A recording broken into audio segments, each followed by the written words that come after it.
మేడ్చల్ నియోజకవర్గ బూత్ స్థాయి ఏజెంట్ల సమావేశాన్ని నిర్వహించారు. ఈ యొక్క సమావేశంలో మేడ్చల్ మల్కాజ్గిరి జిల్లా కాంగ్రెస్ పార్టీ జిల్లా అధ్యక్షులు సింగిరెడ్డి హరివర్ధన్ రెడ్డి పాల్గొన్నారు.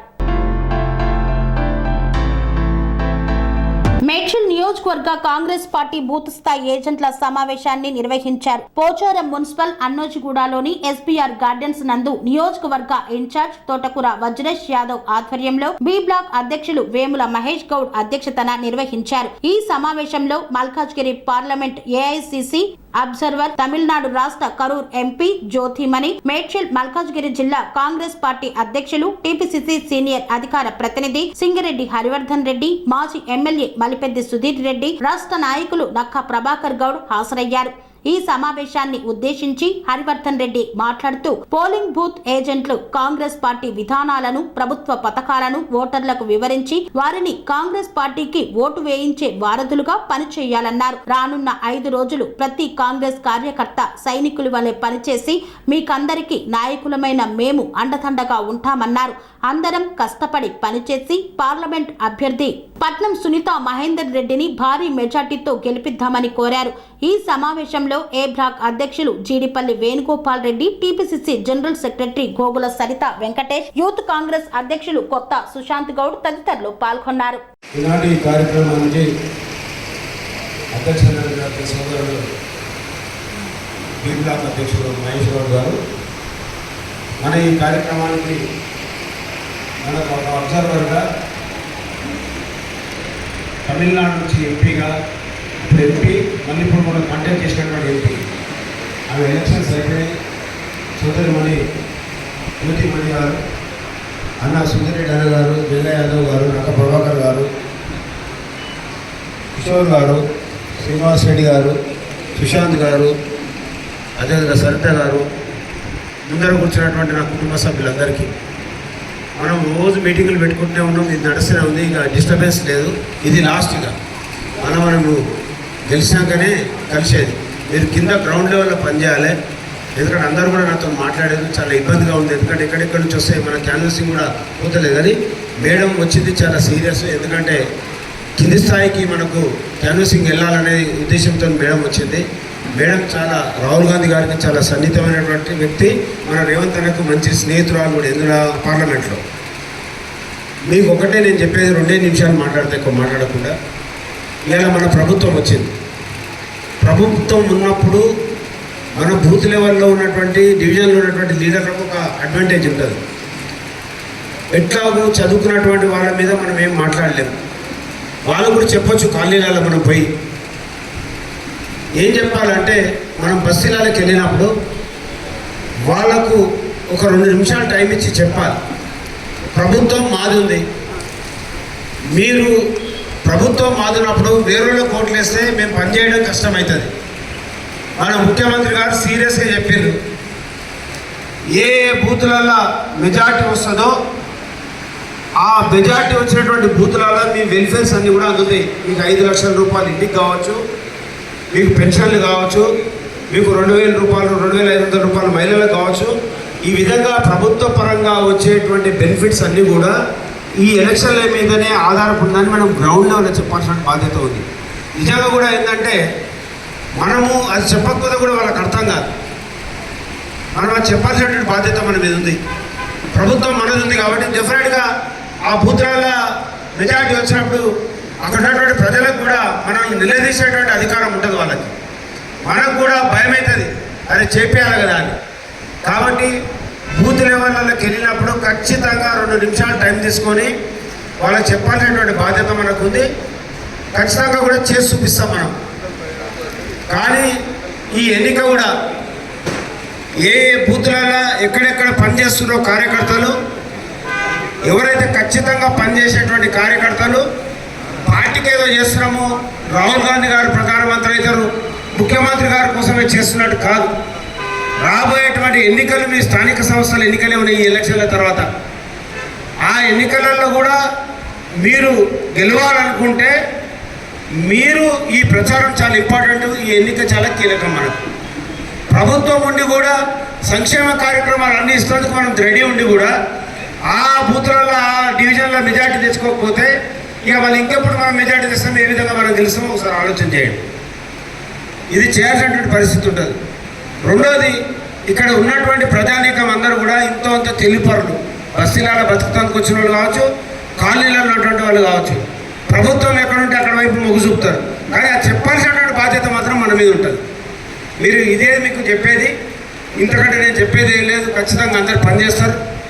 ఈసారి మేడ్చల్లో జంగయ్య యాదవ్ గారు కానీ, సుధీర్ అన్న కానీ, నేను కానీ, నక్క ప్రభాకర్ కానీ నియోజకవర్గ స్థాయిలో లీడర్లు అందరం కూడా జిల్లా స్థాయిలో ఉన్నాం కాబట్టి మేము రేవంత్ రెడ్డి గారికి మాట ఇవ్వడం జరిగింది. జ్యోతిమణి గారికి కూడా మేము మాట ఇవ్వడం జరుగుతుంది. Madam, we will give you 50,000 majority minimum in this constituency. Madam, అందరు ఇస్తున్నారా? అందరు చేయలేకపోయి మినిమం 50,000. ఓకేనా? రెడీగా? డెఫినెట్గా అందరూ కూడా 50,000 మెజార్టీ ఇవ్వాలి. 4-5 రోజులు మన ఇద్దరు కూడా పనిచేయాలి. ఓకే? జై Congress. To all, I just like to brief you 2-3 things. One thing is, I know little bit about Malkajgiri Parliament for 2 reasons. Earlier 2018 Assembly election, I was one of the member in the screening committee. So I was to work out the entire data for Telangana assemblies. Second, in the parliament, me and Revanji sit next to each other. Mine is smallest with 14 lakhs votes. This is like mini India with 38 lakhs votes. So we used to tease each other, so I know a little bit about the background of the constituency. The reason I've been brought because we are all just finished my election. I just wanted to go out for 10 days or something. But I've been called to Malkajgiri because CM thinks very emotionally with this constituency because he thinks after he was unfairly defeated by BRS in Kodangal, it was Malkajgiri has given him a life. He became an MP, then PCC president, then CM. He made many promises when he contested election. That time there was no Congress government in either in Telangana or in center. So he couldn't do much, couldn't fulfill his promise. Now he wanted to do this because he himself was CM. Whatever the promise he made in the past, he wanted to do all it all. So he thinks we at any cost must win Malkajgiri Parliament. He strongly feels we can win this constituency. I also feel we can win this constituency. నాకు ఈ తెలంగాణతో 2018లోనే ఎన్నికల సందర్భంగా screening కమిటీకి మెంబర్గా వచ్చిన ఇక్కడ తెలంగాణ ముఖ చిత్రం మొత్తం కూడా 2018లోనే నాకు తెలుసు. అప్పటి నుంచి ఇప్పటిదాకా తెలంగాణ గురించి పూర్తిగా అర్థమైనటువంటి వ్యక్తిని. అదేవిధంగా నేను తమిళనాడులో పోటీ చేసినటువంటి పార్లమెంటు 14 లక్షల ఓట్లే. కానీ మల్కాజ్గిరి పార్లమెంట్ అనేది 38 లక్షల ఓట్లు, ఒక మినీ ఇండియాగా ఉన్నటువంటి పార్లమెంటు. అదేవిధంగా రేవంత్ రెడ్డి గారు ఛాలెంజ్గా తీసుకున్నారు, మన ముఖ్యమంత్రి గారు ఛాలెంజ్గా తీసుకున్నారు. తప్పకుండా మీరు గెలిపారని మేడం గారు కోరుతా ఉంటారు. So we have only 3 days left. So you have enough publicity material in hand to floor canvas. You have enough publicity material, pamphlet, sticker in hand. మీకు పబ్లిసిటీ మెటీరియల్ అంతా కూడా ఇప్పుడు వచ్చిందని జగన్ గారు చెప్పారు. మీ అందరూ కూడా వచ్చింది కదా అని అడుగుతాము. ఓకేనా? You have stickers. స్టిక్కర్స్ అంటే రాడుతుంది అంటే You need more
essential commodities will come down. మనకు కేంద్రంలో మోడీ ప్రభుత్వం వచ్చిన తర్వాత అన్ని ఆయిల్ ధరలు, గ్యాస్ ధరలు అన్ని పెరగడం జరిగింది. కాంగ్రెస్ ప్రభుత్వం వచ్చినాక మొత్తం భారతదేశ పరంగా ప్రతి ఒక్కరు కూడా 500 రూపాయలకే సిలిండర్ ఇచ్చే విధంగా కేంద్ర ప్రభుత్వంలో వచ్చిన తర్వాత మనం నిర్ణయం తీసుకోవడం జరుగుతుంది. అదేవిధంగా డీజిల్ పెట్రోల్ ధరలను కూడా ఏ విధంగా అయితే ముందున్నా 65 రూపాయలకే డీజిల్ పెట్రోల్ ధరలను కూడా తగ్గడం జరుగుతుంది. Next month, by this time, Rahul Gandhi will be the Prime Minister. We will implement all the guarantees. Rahul Gandhi గారు ప్రైమ్ మినిస్టర్ అయిన వెంటనే ఇప్పుడు చెప్పినవన్నీ కూడా ఇంప్లిమెంటేషన్ చేయడం జరుగుతుంది. So these 5 guarantees of the Congress party should be tell people in next 3 days. Second thing, to the polling percentage of the Congress votes. మనము ఈ 3 రోజుల నుండి ప్రజల దగ్గరికి తీసుకోవాల్సినటువంటి బాధ్యత మన మీద ఉంది. సోషల్ మీడియా ద్వారా కానీ అన్ని కూడా మనం అన్ని వాడుకొని ప్రజల దగ్గరికి వెళ్ళి మన యొక్క స్కీమ్ అని ఈ 3 రోజుల్లోనే చెప్పాల్సినటువంటి బాధ్యత మన మీద ఉన్నది. Generally, this constituency has 50% polling. This time, big problem. 3 holidays, 3 days holidays. Then 4th day we are going for a poll. So it's even more difficult. So what we can do? We will give this time 3 set of voter list instead of 2 sets. 1 set will be in the table, 2 set will be in the polling agents.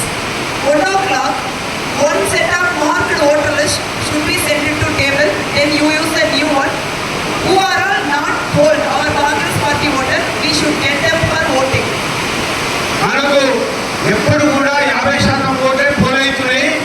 Polling శాతం పెంచాలంటే మనము 2-3 సెట్ల voter list ఇస్తున్నాము. ఒక set voter list ఏమో లోపల agent దగ్గర ఉంటుంది, ఒకటి బయట టేబుల్ మీద ఉంటుంది. మధ్యాహ్నం తర్వాత ఈ ఓటర్ లిస్ట్ బయట ఉన్న దాన్ని లోపలికి పంపించి లోపల టిక్ చేసుకొని ఎంత పోల్ అయిందో ఆ ఓటర్ లిస్ట్ బయట తెప్పించుకొని ఆ ఏ బూత్ల ఓట్లు అయినటువంటి వాళ్ళు ఉన్నారో వాళ్ళందరికీ ఇళ్ళ దగ్గరికి వెళ్ళి మనం తెచ్చి ఓటు వేయించుకుంటే 70% పోల్ అవుతుంది. ఆ పోల్ అయ్యేటువంటి 20% ఆ ఓట్లు మనయే ఉంటాయి. డెఫినెట్గా చేస్తే పోలింగ్ శాతం పెరుగుతుంది. స్వామి బోధానంద గోసేవ ఆశ్రమం సైథాపూర్. జ్యోతిష్యం, వాస్తుశాస్త్రం మన పూర్వీకులు మనకిచ్చిన వరం. దుర్గాదేవి, కాలభైరవ ఉపాసనతో వాక్సిద్ధి పొందిన శ్రీ శ్రీ బోధానందగిరి స్వామివారు మీకు ఎలాంటి సమస్యలున్నా, వాటిలో ముఖ్యంగా ధన నష్టం, ఆరోగ్య నష్టం, భార్యాభర్తల మధ్య గొడవలు, ప్రేమించుకున్న వారు దూరం అవడం, ఎన్ని సంబంధాలు వచ్చినా పెళ్లి ముడి పడకపోవడం, రోడ్డు ప్రమాదాలు, అప్పుల బాధలు, వ్యవసాయంలో నష్టాలు, పెద్దల మాట పిల్లలు వినకపోవడం, ఆరోగ్య శాంతి, గృహశాంతి, మనశ్శాంతి లేకపోవడం, ఇలాంటి సమస్యలు ఉన్నట్లయితే ఒక్కసారి స్వామీజీని కలవండి. మీ సమస్యలకు తగిన పరిష్కారాన్ని పొందండి. అంతేకాక అన్ని రకాల వ్యాధులకు గోపంచకవ్య మరియు మూలికా వైద్యం చేయబడును. నమ్మకంతో రండి, ఆయురారోగ్యాలతో వర్ధిల్లండి. మా అడ్రస్ స్వామి బోధానంద గోసేవ ఆశ్రమం, సైథాపూర్, వీరభద్రస్వామి గుడి దగ్గర, యాదగిరిగుట్ట. సంప్రదించవలసిన నెంబర్ 9849213754 మరియు 9618034138.